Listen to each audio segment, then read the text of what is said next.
నమస్తే welcome to TV 999 news. విద్యుత్ శాఖ వారు ప్రతి 3 నెలలకు ఒకసారి పెంచాల్సిన కరువు కనీసం 3 విడుదల చేయమని కోరడాన్ని ఆయన సమర్థించారు. అలాగే ఒప్పంద ఉద్యోగాలకు క్రమబద్ధీకరణ చేసి ఆదుకోవాలని శ్రీనివాస్ యాదవ్ ప్రభుత్వాన్ని డిమాండ్ చేశారు. ప్రాణాలకు తెగించి సమాజానికి వెలుగులను ఇస్తున్న విద్యుత్ శాఖ ఉద్యోగులకు పదవి విరమణ అనంతరం భరోసాగా నిలిసే పాత పెన్షన్ విధానాన్ని తిరిగి పునరుద్ధరించాలని బర్ల శ్రీనివాస్ యాదవ్ ప్రభుత్వానికి విజ్ఞప్తి చేశారు. అందరికీ నమస్కారం. భారత చైతన్య యోజన పార్టీ ఇన్ఛార్జ్ రామచంద్రపురం నియోజకవర్గం మీ బర్ల శ్రీనివాస్ యాదవ్. ఈరోజు ముఖ్యంగా విద్యుత్ శాఖలో పనిచేస్తున్నటువంటి ఎంప్లాయీస్ వారి యొక్క గోడును విరమించుకుంటూ విజయవాడలో ధర్నా చౌక్ దగ్గర నిన్న మొన్న కూడా వారి యొక్క ధర్నాను కొనసాగిస్తూ ఉన్నారు. ఈ క్రమంలో ముఖ్య పాత్ర వహిస్తున్నటువంటి విద్యుత్ ఏదైతే ఉందో మానవ మనుగడకు అన్ని విధాల ముఖ్య పాత్ర వహిస్తున్నటువంటి విద్యుత్ లేనిదే ఈరోజు మానవ మనుగడ సాగలేనంత దారుణంగా తయారైంది. అటువంటి విద్యుత్ శాఖలో పనిచేస్తున్నటువంటి ఎంప్లాయీస్ను ఇబ్బందులకు గురి చేస్తున్న ఈ కూటమి గవర్నమెంట్కు నేను ఒక విన్నవించుకోదలుచుకున్నాను. ముఖ్యంగా డిఏ బకాయిలు చెల్లించమని వారు వేడుకుంటున్నారు.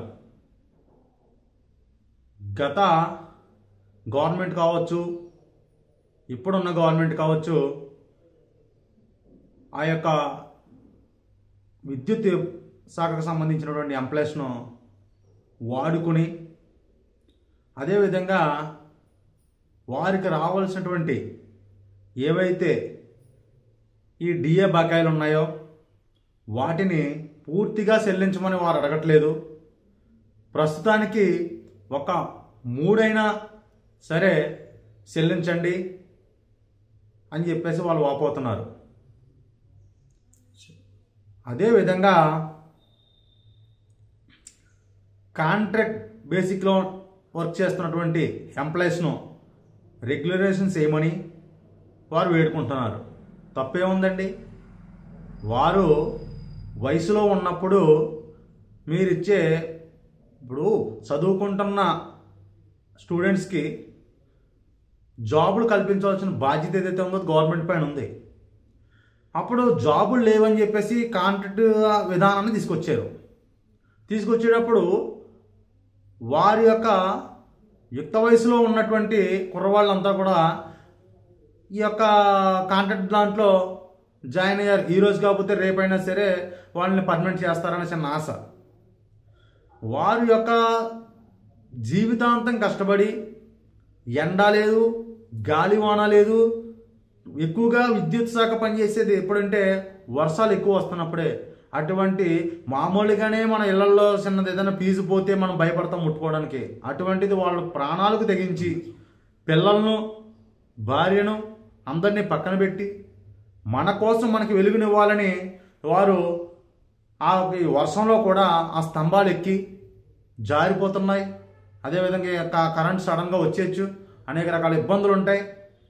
అర్ధరాత్రి అవిరాత్రులు లేకుండా వారు దానిపై కష్టపడుతూ మనకి వెలుగునిచ్చి ఈరోజు ఇండస్ట్రియల్ ఏరియాలో ఉన్నాయి, కరెంట్ లేకుండా కూడా ఏ పరిశ్రమ నడిచే లేదు. అటువంటిది ఫ్యాక్టరీలకు వెళ్ళే కరెంటు చాలా హెవీ లోడ్తో వస్తుంటుంది. అటువంటి స్తంభాలకు కూడా వాళ్ళు ప్రాణాలు తెగించి వర్క్ చేస్తున్నారు. వాళ్ళు అడిగింది ఏమి చిన్న చిన్న కోరికలే. ఎందుకంటే కాంట్రాక్ట్ బేసిక్లో ఉంటే ఇప్పుడు వయసులో ఉన్నారు కాబట్టి వారికి ఇవి ఇచ్చే జీతం సరిపోవచ్చు, లేకపోతే ఏదో కింద మీద ఇబ్బందులు పడతారు. రేపొద్దుట వారు రిటైర్మెంట్ అయిపోయిన తర్వాత వారు ఎలా బ్రతకాలి, ఎక్కడికి వెళ్ళి పని చేసుకోగలరు? ఈరోజు మీరు ఇచ్చే జీతం ఎక్కువని గవర్నమెంట్ కనిపించవచ్చు. ఇప్పుడు గవర్నమెంట్ ఎక్కడి నుంచో తెచ్చిచ్చే అవసరం ఏముందండి? ఇప్పుడు ప్రతి సంవత్సరానికి మీరు విద్యుత్ రేట్లు పెంచుకుంటా పోతున్నారు. విద్యుత్తులో ఒక వ్యాపారం చేసేసారు. అటువంటి వ్యాపారం చేసిన విద్యుత్తులోంచి ఒక కొంత భాగం అందులో కష్టపడే ఎంప్లాయీస్కి ఇవ్వడానికి వచ్చిన ఇబ్బంది ఏముందో మాకైతే అర్థం కావట్లా. ఎన్నో పథకాలు పెడుతున్నారు. ఈ పథకాలు పెట్టి ప్రజాధనాన్ని వృధా చేస్తున్నారు. ఈ వృధా చేసిన ధనంలోంచి కొంతవరకు ఈ నాట్ ఓన్లీ విద్యుత్ అనే కాదు, చాలా డిపార్ట్మెంట్లో పాపం ఒక ప్రైవేటీకరణంగా మన కాంట్రాక్ట్ బేసిక్లో ఉద్యోగాలు చేస్తున్న వారు ఉన్నారు. వారు రిటైర్మెంట్ అయిపోయిన తర్వాత ఎలా బ్రతకాలో కూడా తెలియని పరిస్థితిలో వాళ్ళు ఉన్నారు. ఈరోజు కీలకంగా ఆంధ్ర రాష్ట్రంలో కావచ్చు, ఏ రాష్ట్రంలోనే కావచ్చు, విద్యుత్ అనేది ఒక వ్యాపారంగా తయారైంది. మన ఆంధ్ర రాష్ట్రంలో ఉన్నంత యూనిట్ రేటు పక్క రాష్ట్రాల్లో కూడా లేదు. చాలా దారుణంగా ప్రజలపైన ఈ యొక్క భారాన్ని మోపుతూ ఆ ధనాన్ని దోసుకుంటూ అందులో పనిచేస్తున్నటువంటి ఆ యొక్క విద్యుత్ ప్రజలకు అందుతుందంటే ఆ ఎంప్లాయీస్ని బాధ పెడుతూ, అదేవిధంగా పాత పెన్షన్ విధానం ఏదైతే ఉందో అది, ఎందుకంటే ఈరోజు ఒక ఎమ్మెల్యేగా పోటీ చేస్తున్న ఎమ్మెల్యేకి కూడా, ఒక ఎమ్మెల్యే ఒక 5 సంవత్సరాలు ఉన్నాడంటే ఏమీ లేదు, నామినేషన్ పత్రాల్లో చూపించే విధానం ఒకలా ఉంటుంది. వాళ్ళు 5 సంవత్సరాలు అయిపోయిన తర్వాత లక్షలాది కోట్లు, వేలాది కోట్లు సంపాదించుకుంటున్నారు. కానీ ఈ ఎంప్లాయీస్కి అలా అవకాశం లేదు కదండి. ఈ ఎంప్లాయీస్కి ఉన్నది ఎంతవరకు? వాళ్ళకి తెలిసిందల్లా ఒకటే, సాలీసాల జీతం, నిత్యావసర వస్తువులు పెరిగిపోతున్నాయి. బండ్లో ఇంధనం పోసుకోవాలన్నా సరే మన ఆంధ్ర రాష్ట్రంలో చాలా దారుణంగా ఉన్నది ఇంధనం రేటు కూడా. ఇప్పుడు ఎక్కడికి వెళ్ళాలన్నా వాళ్ళు ఇంధనం పోసుకుని వెళ్ళాలి, వాళ్ళ సొంత డబ్బులతోనే పోవాలి. హాస్పిటల్కి వెళ్ళాలన్నా సొంత డబ్బులే వాడుకోవాలి. నిత్యావసర వస్తువులు పెరిగిపోయినాయి. వీళ్ళు ఇచ్చే జీతం ఇంత ఇస్తున్నామని అనుకుంటున్నారు బల్క్గా, కానీ ఇచ్చే జీతం వాళ్ళు ఈఎంఐలకు కూడా సరిపడిన పరిస్థితి ఉంది. అటువంటిది ఎమ్మెల్యేగా 5 సంవత్సరాలు పనిచేసే ఎమ్మెల్యేకి కూడా మీరు జీతాలు పెంచుతున్నారు, పెన్షన్ పెంచుతున్నారు. ఇటు మన కోసం 30 సంవత్సరాలు 40 సంవత్సరాలు కష్టపడే ఎంప్లాయీకి మనం ఇచ్చే గౌరవం ఇదా? ఇది చాలా అన్యాయం. ఇదే కొనసాగితే మాత్రం రానున్న రోజుల్లో ప్రజలు మన పైన చాలా దారుణంగా మాట్లాడే పరిస్థితులు వస్తాయి. దయచేసి అంటే మేము చెప్పేది దీన్ని వినతిగా తీసుకుంటారో లేకపోతే మీ వేరే రకంగా తీసుకుంటారో అనేది మీ ఇష్టం. మీరు ఎలా తీసుకున్నా మాకు వచ్చిన ఇబ్బంది ఏమీ లేదు. మేము అన్నిటికీ సిద్ధపడే మేము ముందుకు వచ్చాం. భారత చైతన్య యువజన పార్టీ అనేది ఎక్కడ అన్యాయం జరిగినా నిలదీయడమే మా పార్టీ యొక్క లక్ష్యం. మా అధ్యక్షుల వరకు ఈ విషయాన్ని మేము చేరవేస్తాం.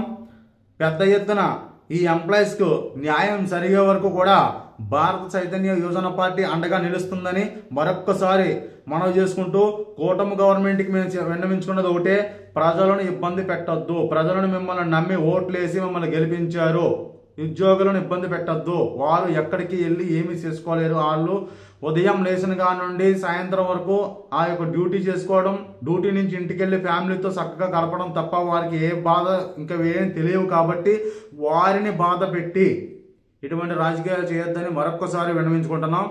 నా పేరు బర్ల శ్రీనివాస్ యాదవ్, రామచంద్రపురం నియోజకవర్గం ఇన్ఛార్జ్. ఈ యొక్క విషయాన్ని మా అధ్యక్షులకు చేరవేస్తానని ఈ వీడియో రూపంలో కూడా తెలియపరుస్తున్నాం. విద్యుత్ శాఖ వారు చేసేటటువంటి ఈ యొక్క న్యాయబద్ధమైనటువంటి కోరికలను నెరవేర్చవలసిందిగా భారత చైతన్య యువజన పార్టీ వారికి ఈ కోరికలను నెరవేర్చుకుంటంలో అండగా ఉంటుందని ఇందు మూలంగా మీకు తెలియజేస్తున్నాం. Thank you.